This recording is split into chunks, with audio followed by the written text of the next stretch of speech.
I'll sit a little bit off to the side so you can enjoy this lovely cat purring behind me. So, today I wanted to talk to you about 10 very specific reasons I feel stuck in the flow arts community and how I intend to move on to other communities and what's going through my head as I reflect.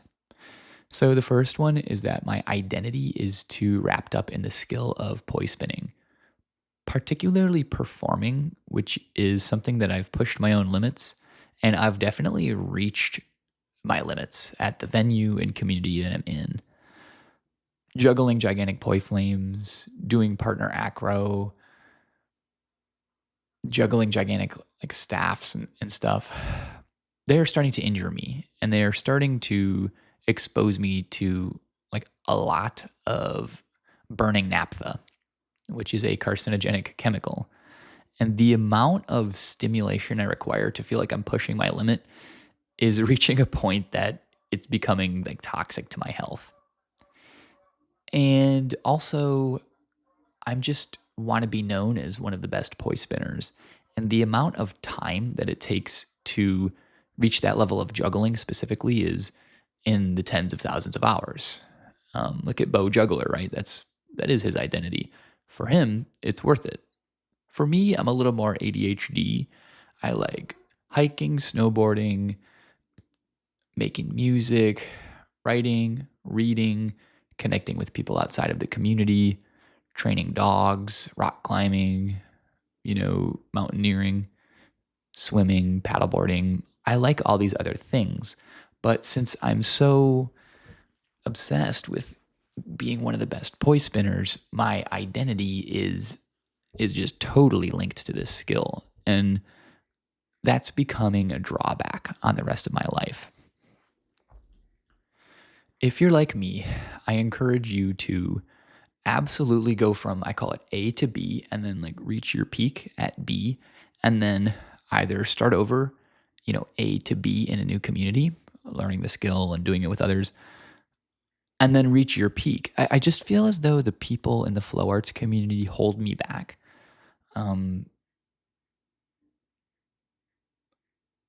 I don't want to talk about that too much, but there's a lot of degenerates that are good at spinning balls, right? They can spin cool patterns, but they are not spiritually secure. They do not reflect in the way that healthy people do. They will never be able to afford a family, which I want to be around more families. I miss that living in Florida. There was just a family vibe in my neighborhood. Where I am involved now socially, there's very few children. And I want to be part of a more wholesome identity. And I feel like flow arts, there's a lot of drug usage. There's people who don't wear earplugs around really loud music. There's people who can barely afford their rent, but then they still spend money on drugs and festivals. And my identity of being a flow artist is starting to tax me and my ability to achieve financial independence and success as a factory consultant, which is a really depressing sentence to say out loud. But honestly, my identity as a poi juggler and teacher and performer is getting in the way of me being successful as a human overall. And I feel mature for admitting that and having priorities. I want to have a family. I want to support a lover, and I want to be able to support people around me. But being so obsessed with spinning balls in circles is getting in the way of that. And the environment in which spinning balls in circles, especially fireballs, is not conducive to financial and spiritual independence. It's more about overstimulation through transformative experiences than it is the consistent type of lifestyle that leads to independence and respect from, upper class people. And there's nothing wrong with lower and middle class people, but I strive to be financially successful. And I'm constantly buying new poi. I'm constantly traveling to events. I'm constantly spending a bunch of money on events tickets. And I wind up supporting a lot of other artists in our endeavors to have a good performance. White gas isn't cheap. Festival tickets aren't cheap. This drip ain't cheap, And while I'm glad that I reached like what I consider to be an elite level, I'm also not proud of the man I see in the mirror. And I know it's because my identity is so linked to this spinning of poi.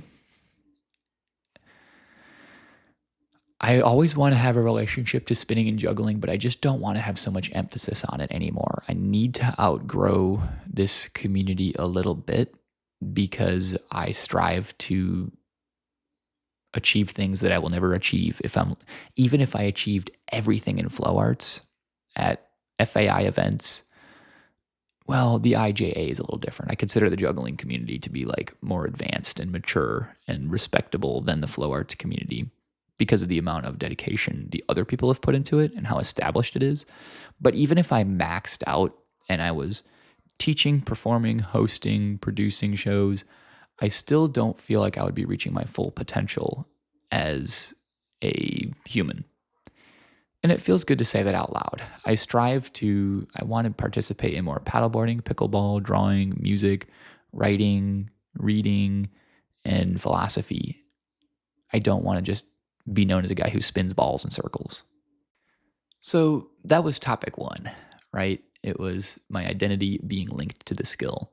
Topic two is basically the sunk cost fallacy. And briefly, I just wanted to reiterate what this was and move on.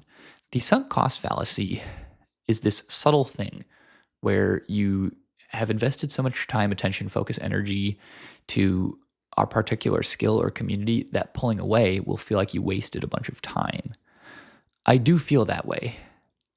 And I shouldn't, because flow arts made me who I am. It gave me focus, discipline, friends, ego, clout, meaning, challenge, and a way to meditate. Juggling is my favorite way to meditate. However, I still have time to save myself from sinking into this degenerate community. Not saying everyone's degenerate, there's tons of amazing people, but I am attracted to degenerates. I like hanging out with them. It's entertaining to me, and I can't resist spending time with these people. I'm tempted to do more drugs. I'm tempted to stay up later. I'm tempted to, spin fire all the time and inhale those chemicals. I feel as though if I step away, I wasted a bunch of time in my life, but that's not true.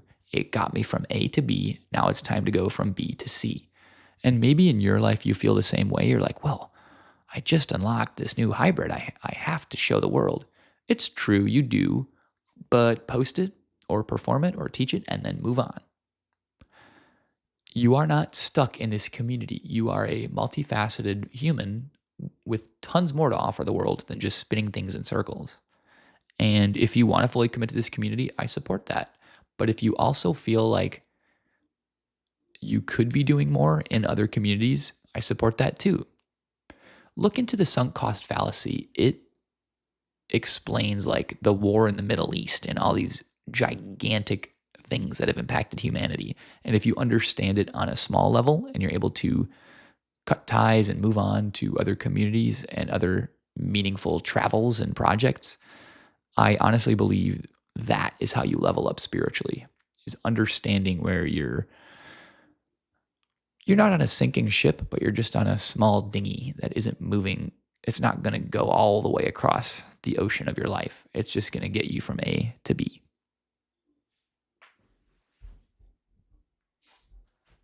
Okay. The third reason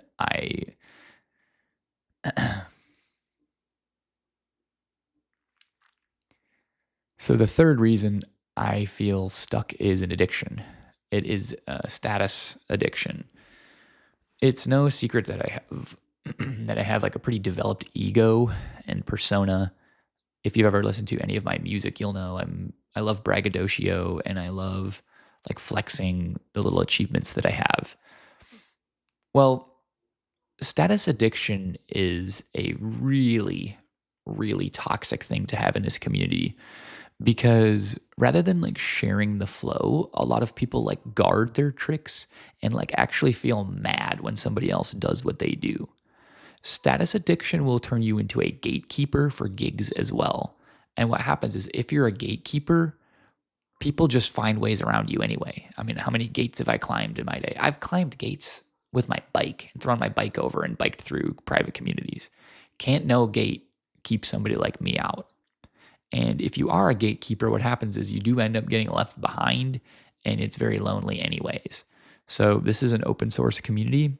And if you have status addiction like I do, you absolutely have to tamper that. Um, my videos will never do the numbers of other people who also have status addiction but are like cooler than I am. I'm very opinionated and am not as, I don't know, chill as other people. And so my status will always be capped in this community. And that's okay. I don't really mind. Maybe I didn't get enough positive reinforcement as a child. I never excelled in sports. The teacher never like singled me out as being a smart kid, right? I was always just a mid kid. And now that I'm in a community that rewards unique hard work and performances and like the guts to perform with huge fire, I became addicted to that status. That can take the form of social media. It can take the form of traveling to gigs. It can take the form of getting invited to perform, like not even applying, but getting invited. That intermittent, whatever, dopamine reward schedule associated with people knowing my name and appreciating my art is something I need to escape, because as we get older, likes and flow arts gigs don't pay the bills. And if we don't take care of our base levels and like fight inflation and fight the price of just food going up, right? We're never going to feel like our status is fulfilled anyway. We're going to ratchet in the direction of trying to pay our rent with likes and shares on social media. To be a balanced person, I really have to get my status addiction under control. And I don't know if I'm there yet. I think I need to step away and focus on like really developing relationships in person, because there is some status with that, but amongst your small troop and amongst your small group of spinners and jugglers, there's no status, there's no alpha in that. It's just a bunch of people getting together to do a thing they like and chatting and maybe having a meal and maybe traveling a little bit. The status within our community is very fickle too, because like right now, like techie tech poi is in, but I bet in 3 years, more dancey poi is going to be the thing. And I keep ratcheting and leveraging techie poi and tutorials and cool flow videos of that. And what's going to happen is my status is going to drop. And then all my happiness will drop because I was so focused on building that instead of building myself holistically. Now, if you're like me, you actually need to reach a certain level of status to feel happy about it. And going back to the sunk cost fallacy, like you can't give up too early. You have to reach a peak and then step back, hopefully gracefully. I've done it less gracefully in some ways, but you do have to push yourself to reach a certain level of status, and then you just have to be happy having reached that. You can't keep trying to get more, right? If it's social media, those numbers are so toxic for your brain. They're good and bad, okay? I'm not saying they're all bad, but when you think about social media more than you think about like your career, that is status addiction in a community where every like is worth like 1/1,000,000th of a penny, right? And even if it does lead to a paying gig, you have to pay to get there. You have to buy costumes, you have to buy props. It's a lifestyle where status addiction is a placeholder for like real independence and real pride.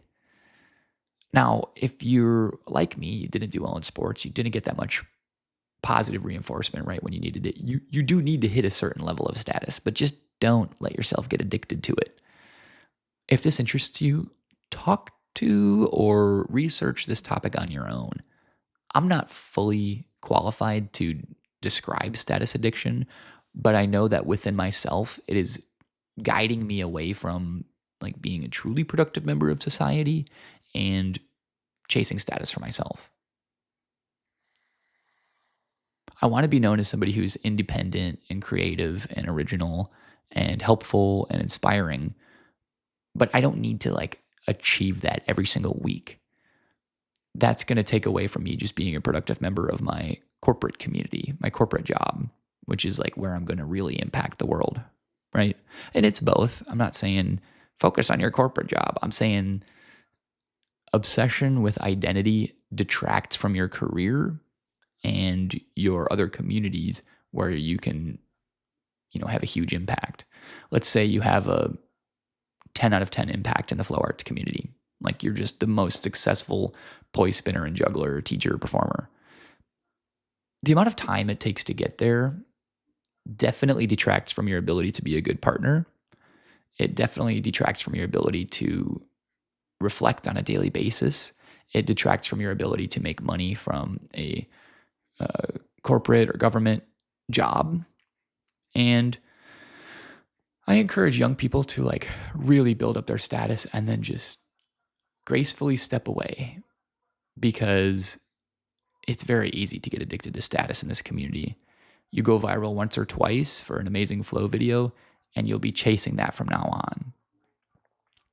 I see people who film all the time because they are addicted to the status of getting a lot of likes, and it just feels like they're giving away their power.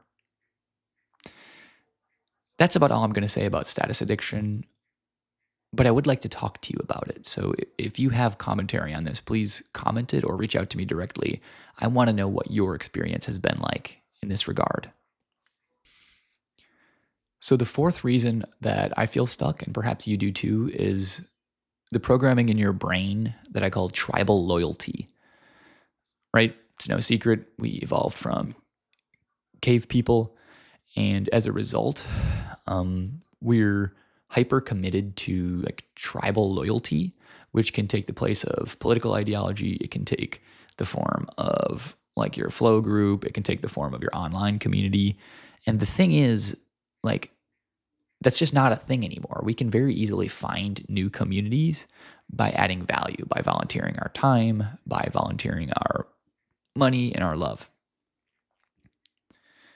We have to understand that it's important to step away from tribes from time to time, because our brain thinks we can't do it. It predicts that we will die on our own, alone in the cold, if we don't have some type of tribe. But most people in the flow arts community wouldn't like go to bat for you anyway. They really wouldn't help you change a flat tire in the middle of the night anyway. But we think that being part of a tribe is extremely beneficial. Unfortunately, because of the way modern society is, like, independence is really, really important.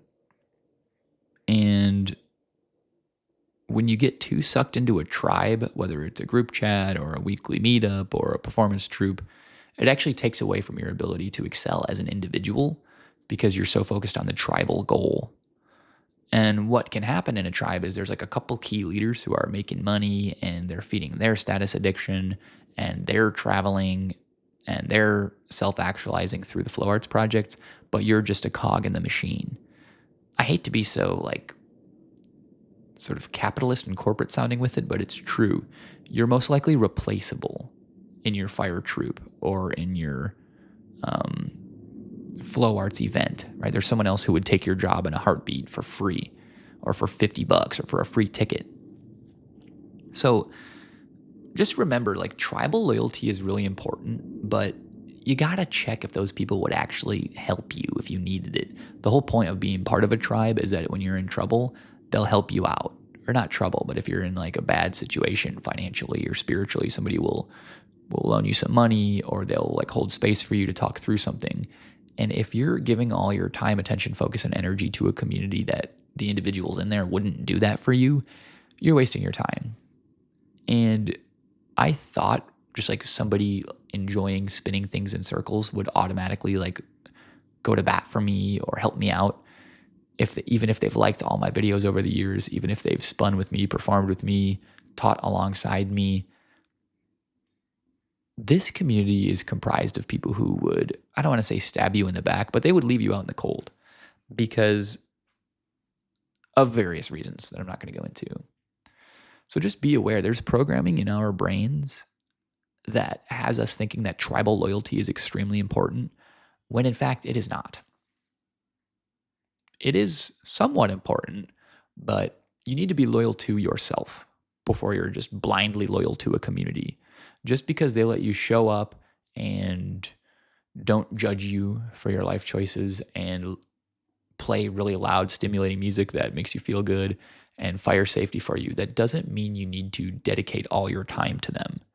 Dedicate some and donate your money and your time and your fuel and let people borrow your props and teach, offer to carry equipment, offer to safety for others. Yes, that's part, but don't overcommit because this tribe will not support you if you completely run out of money or if you're spiritually broke or if you're depressed.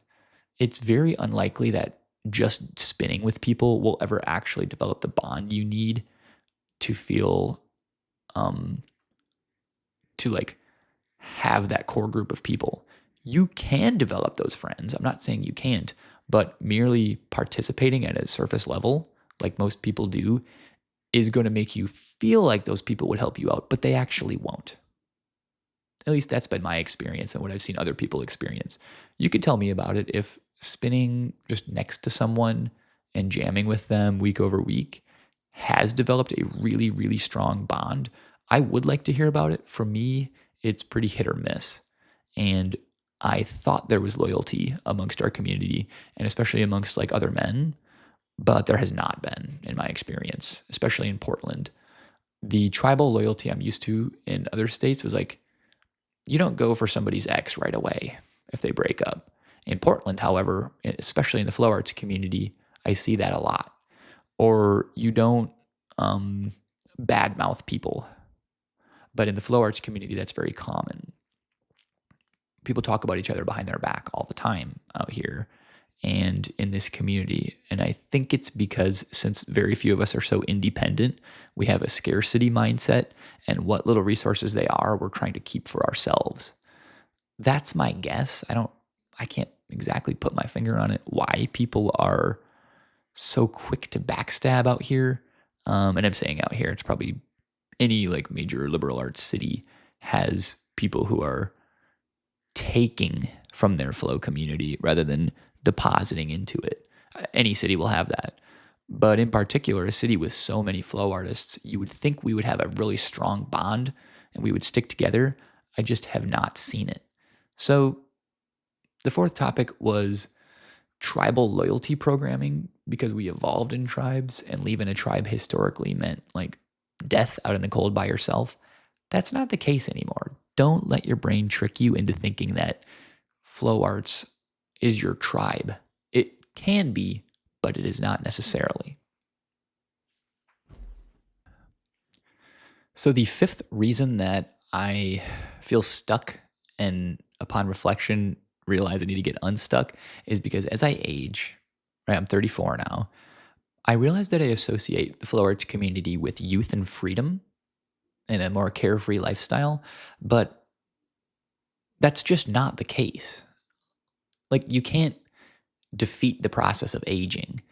A lot of people who behave like teenagers are in the flow arts community, but the average age of the flow artist is going up. Like, we're not getting younger. There's not that many kids in this community.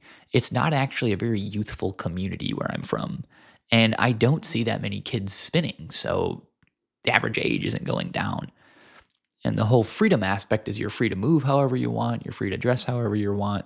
You are not free to speak however you want. That's true. Ideologically, there's not the freedom. But not that I care. The youth and freedom of this community is,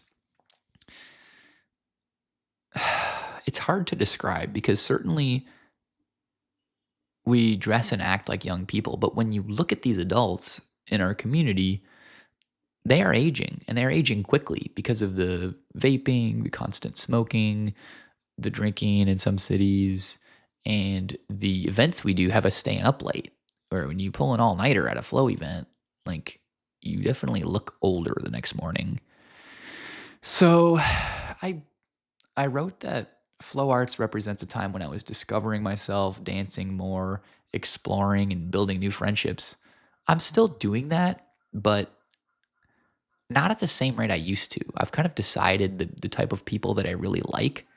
Those are going to be people who are financially and spiritually literate and more independent and more reliable.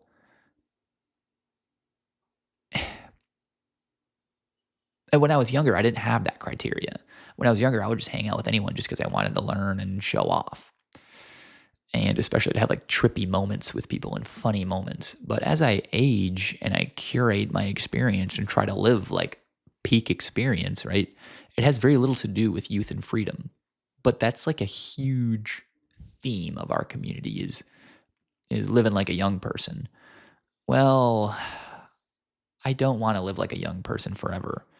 And maybe it's just the part that I'm focusing on.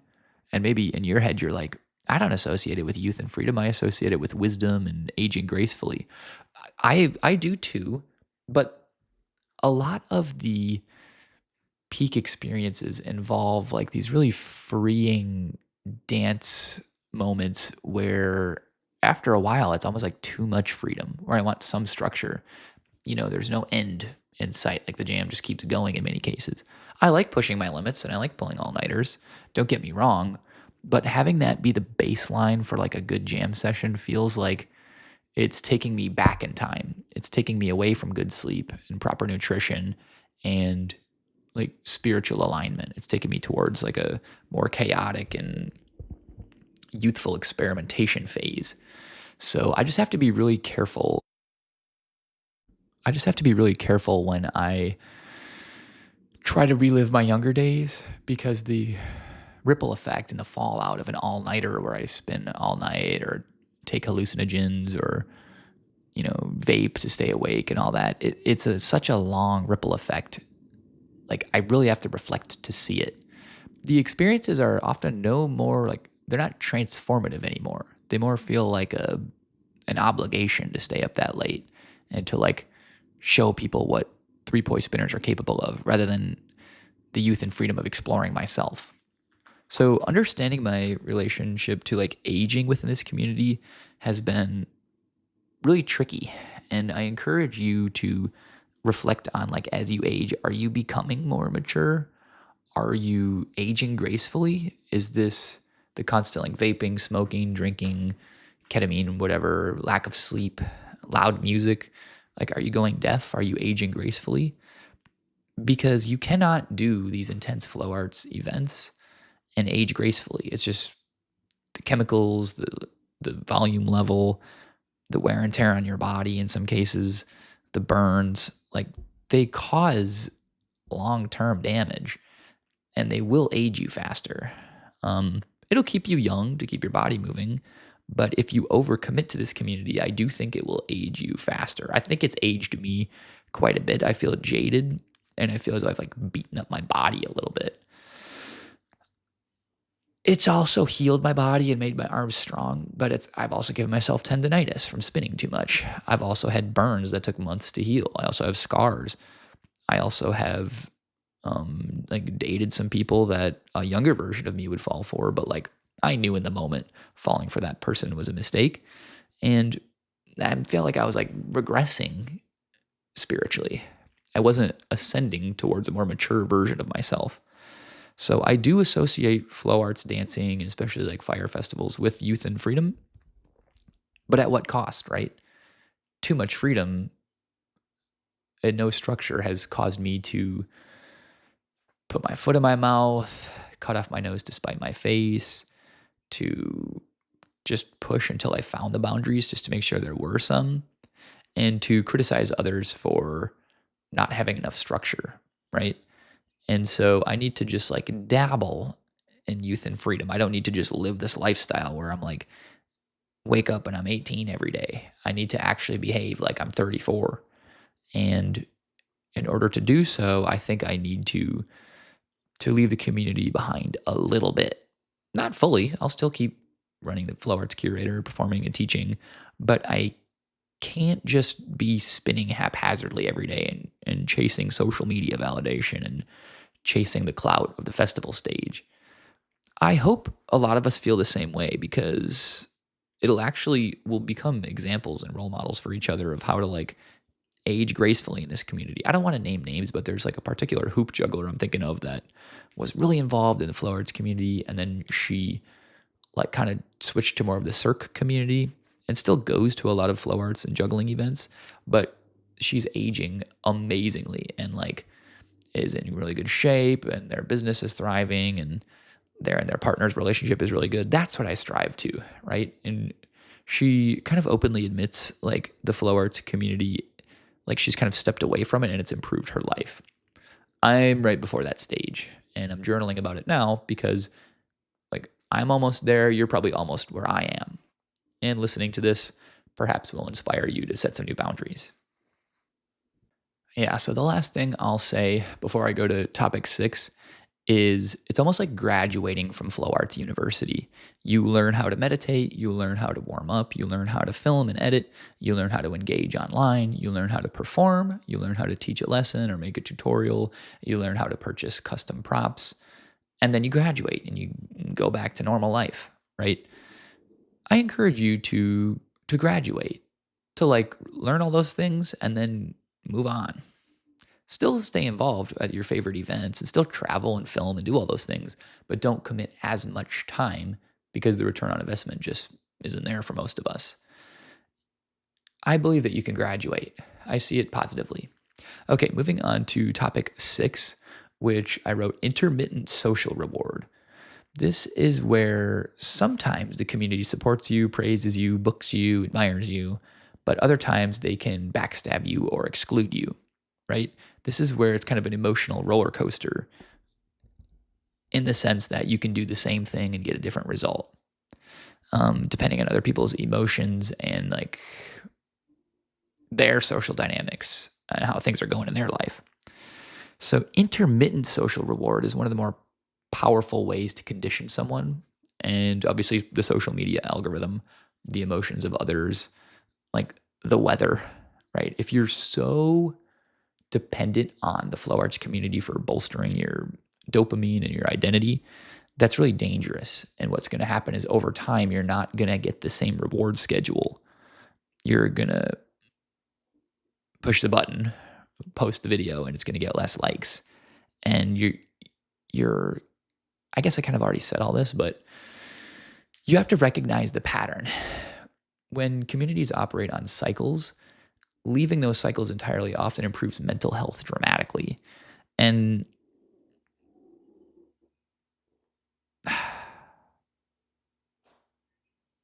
my mental health is a tricky thing because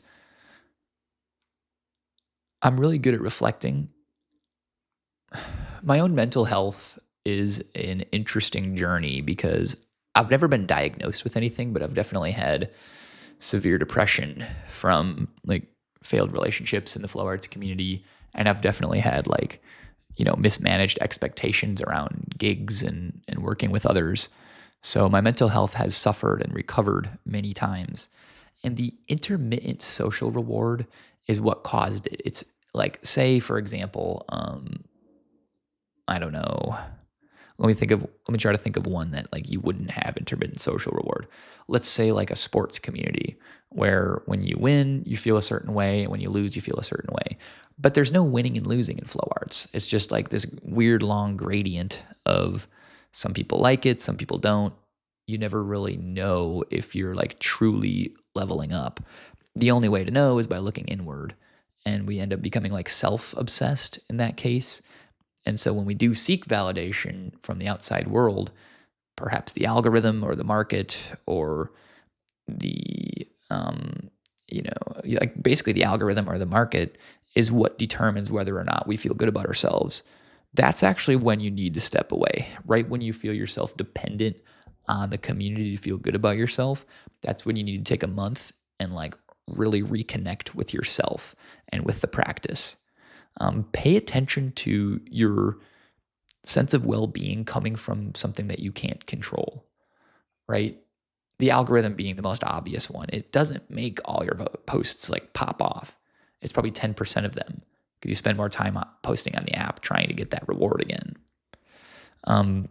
If you're dependent upon gigs for feeling good, that's a tricky one. That is intermittent in the sense that a gig could be canceled and then you feel bad.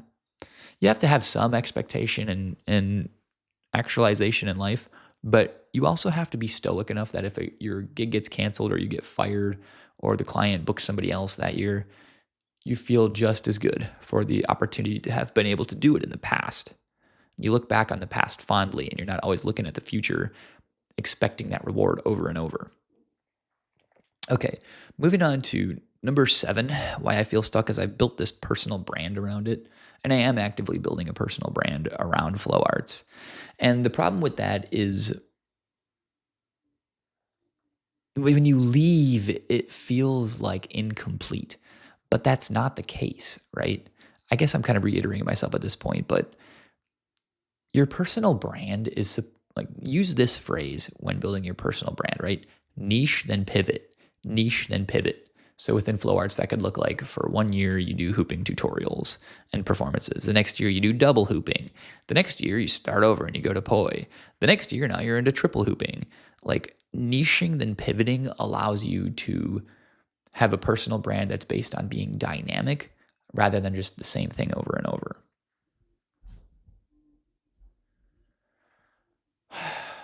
I really like the idea of going from like flow artist to movement artist in general and reconnecting with the beginner stage rather than constantly leveling up and having this extravagant personal brand that's the best poi spinner, right? I think that we all have more of a need for variety than we admit. And building a personal brand that's just one thing is going to require exponentially more time over time to live up to the expectation of your personal brand, right? Especially if you start to like sell things via your personal brand, it's going to become, you're going back to topic number 1, it's going to feel really weird to try to niche then pivot and explore everything that this amazing world has to offer if your personal brand is just poi spinner, right? Or hooper. You have to commit to some things in life, but overcommitting will certainly cause you to dedicate an insane amount of time to just one thing. And if it doesn't pay off, it's going to feel like the sunk cost fallacy is going to kick in. So personal brands are tricky. I encourage everyone to develop one, but I also encourage you to build like dynamic shifts into your personal brand so people can follow your journey instead of just this one skill. At least that's my belief. Okay, I'm going to skip number 8 and jump to the last 2 and try to wrap this up here. Number 9 is quite interesting. It's trauma bonds with community members. Conflict, drama, and intense emotional experiences can create strong attachment bonds, even with people you don't trust. So this happens in artistic scenes, startups, activist groups, and festival communities. It creates the feeling of only these people understand me, but that usually isn't true. It's kind of like your brain tricked itself. And basically, trauma bonding can be like a reinforcement schedule where you try to keep bonding over new trauma or you keep bonding over the same trauma. And it's important to process trauma, but then also move on and build new experiences in your life. And I find that in our community, trauma bonding becomes a purity spiral where people got validation for their experience and the belief that they can level up and the belief that they will grow beyond it, or that they can get back at someone, or that they can turn a weak moment into a strength. But it can be really toxic. And as somebody who has bonded with another man over like traumatic experiences we've had, whether it was they were incarcerated or they got robbed or a tough breakup or they got canceled or they got attacked or they got fired or something like that, you don't want to spend too much time in a community just reliving past trauma. That's actually not a good way to move forward. And I find that in our community, since there's not that many guardrails around like what you can do socially, and we're very like sexually liberated, which is a good thing, some people have to pay the price for that. And some people, get molested, and some people do things they regret. And then they kind of bond over that over and over with people. And that's really sad. Like, I want them to have therapy and therapeutic treatment, like dance and expression and the chance to bond. But when you keep bonding over the same traumatic experience, I think it limits you. And I've seen a lot of flow artists do this. So just be really careful, because you want to build parallel friendships in new communities before leaving fully to soften the emotional separation. And you really want to avoid just entering cycles of trauma bonding. So it can be tough with a friend who like uses you for that. Like, my friend was going through a divorce and it's all he talked about for 2 years. I had to step away, and he and I would flow together, but it was impacting my ability to reach a flow state because he was just speaking negatively about his ex-wife the whole time. And that was painful to step away, but I had to like step away a little bit from that particular friendship because it just wasn't going anywhere. And in a liberal arts community, there's going to be a lot of that. So some people are really good at validating others and being a free therapist. I am okay at it. And if you find that like you're known to be somebody who does a lot of trauma bonding, I encourage you to like go join a different community where people don't expect that of you as much, because you'll just start having new experiences. You'll just start building a happier life. I've seen like usually women at jams where like instead of dancing, they're like in the corner talking, and you can tell they're like intensely processing something, and they went there to dance but wound up just trauma bonding the whole time. And perhaps they needed that. No judgment. I encourage them to seek therapeutic moments. But I also wish that they could like encapsulate that in a 5-minute section and then move on to actually dance and level up their dance and connect that way. So if you've been through a traumatic experience, absolutely seek therapy and friends that can help you process it. But just pay attention, because if you keep reliving it, it's going to hold you back from building new friendships and new skills. So the final reason that I find myself stuck is because I haven't replaced the mission yet. The mission of Flow Arts Curator is to shine light on the psychology and social patterns of the flow arts community, because, well, I don't think there's anyone else doing that yet. And the mission has developed from like getting good at spinning balls to commenting on and encouraging others to, commenting on the patterns I see and then encouraging others to pick and choose the experience they want rather than just letting it happen to them. As my mission shifts, my motivation every morning shifts, and it regains momentum. But if you just have the same mission for your entire involvement in this community, getting good at spinning, performing an awesome fire act, you become very like focused on that one thing, and you miss these amazing opportunities that life has to offer. Like the opportunity to reflect and practice my public speaking. This feels amazing. If I was just to wake up every day and just get better at poi juggling, I think I would blow out my shoulder.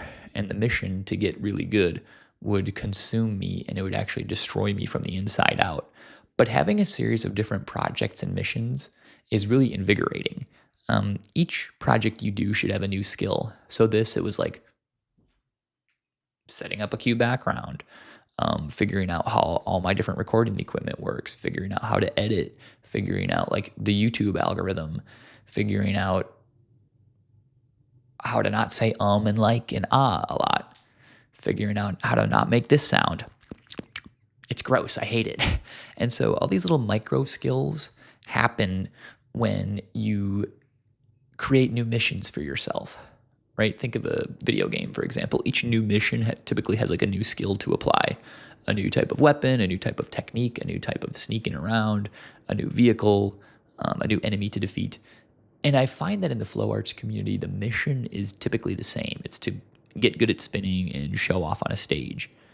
That's a competitive landscape. There's a lot of people with that same mission. But if you create a series of different missions, even in the same community, even in the flow arts community, that's going to teach you more skills than just focusing on spinning or juggling. So I like having a bunch of different missions in my day. It's music, poetry, romance, exercise, self-reflection, spinning, juggling, passing. I don't know. That's all just within flow arts. Like you can come up with a bunch of your own missions, and just be careful because this community doesn't lay them out there for you. It pretty much says spin bright things in circles well. That's the only mission it gives you. There's also like DJing and organizing and directing, but like those are tough. I'm talking about for the average person. Like you and I are pretty average. I feel like we need to create a series of different missions. And in order to do that, sometimes you have to step away from the flow community itself to like brainstorm new missions and then come back with a reinvigorated like sense of vigor, right? To accomplish a new mission. So that's it. We're at 45 minutes. If you listen this far, I really appreciate you. These are the topics that I like to talk about because I've had a really good life and a really stupidly bad life lately where it's like it's so hot and cold. And as I reflect on what went well, it's oftentimes things I didn't expect. And then when I reflect on what went wrong, it's things I didn't expect.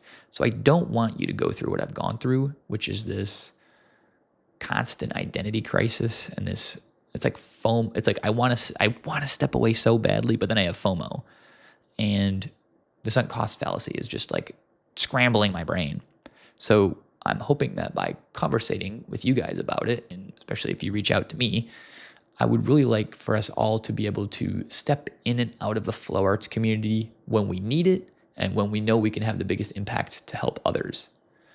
I'm looking forward to hearing about your experience. This is a tricky one because every community wants to just get its claws on you and never let you go. But we have to decide, hey, I have boundaries, I have other goals, and I want to achieve and I want to set and complete other missions besides just spinning things in circles. Thank you so much for your time, and I'll see you in the next one.